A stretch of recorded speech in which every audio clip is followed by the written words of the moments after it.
శ్రీ గురుభ్యో నమ. రామాయ రామభద్రాయ రామచంద్రాయ వేదసే రఘునాథాయ నాథాయ సీతాయ పతయే నమో నమ. క్రోధినామ సంవత్సరంలో మే నెల జాతకాలు పరిశీలించి అందులో భాగంగా కర్కాటక రాశి వారికి ఈ మే నెలలో ఎలా ఉందో తెలుసుకునే ప్రయత్నం చేద్దాము.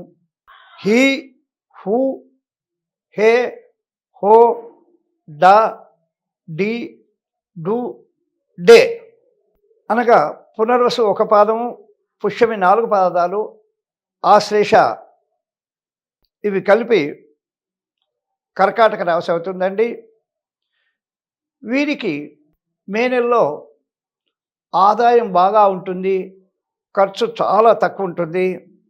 అదేవిధంగా పూజ్యము అంటే వీరిని మంచి అని పొగిడే వాళ్ళ సంఖ్య ఎంతో, చెడు అనేటువంటి వాళ్ళ సంఖ్య కూడా అంతే ఉంటుంది. అంటే సమపూజితము, సమ అవమానం. కానీ ఆదాయం బాగా ఉంటుంది. వీరు మే నెలలో భూమి కొనడం కానీ, ఉన్న భూమిని డెవలప్ చేయడం కానీ, అదేవిధంగా ఇల్లు కట్టుకోవడానికి ప్రయత్నం చేయడం కానీ, లేదా కొత్త ఇల్లుకు కొనడానికి ప్రయత్నం చేయడం కానీ జరుగుతుంది.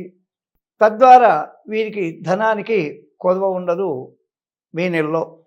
అదేవిధంగా తెప్పలుగా చెరువు నిండిన కప్పలు 10,000 చేరు గదరాసుపతి అన్నట్టు వీరు ధనాదాయం బాగా ఉంటుంది. కాబట్టి వీరి బంధువులు రాకపోకలు ఎక్కువ ఉంటాయి.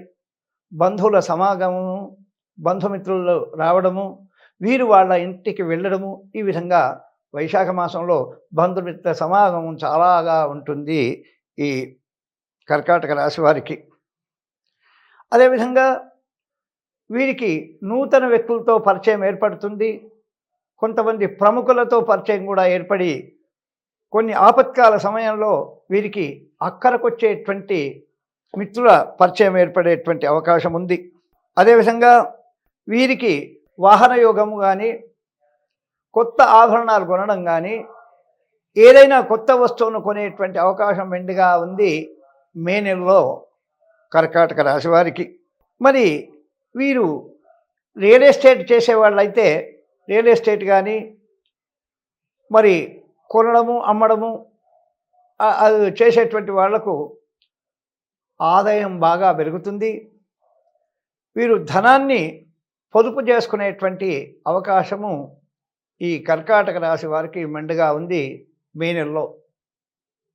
వీరు ఇంకా ఉత్తమ ఫలితాలు రావడానికి ఆపదామపహర్తారం దాతారం సర్వసంపదాం లోకాభిరామం శ్రీరామం భూయో భూయో నమామ్యహం అని ఆ రామతారక మంత్రం ఓం శ్రీరామాయ నమః, ఓం శ్రీరామాయ నమః అని వీరు ఆ రామమంత్రాన్ని, రామతారక మంత్రాన్ని జపం చేసినట్టయితే ఇంకా ఇంకా ఇంకా విశేషమైనటువంటి ఫలితాలు వచ్చేటువంటి అవకాశం ఉంది.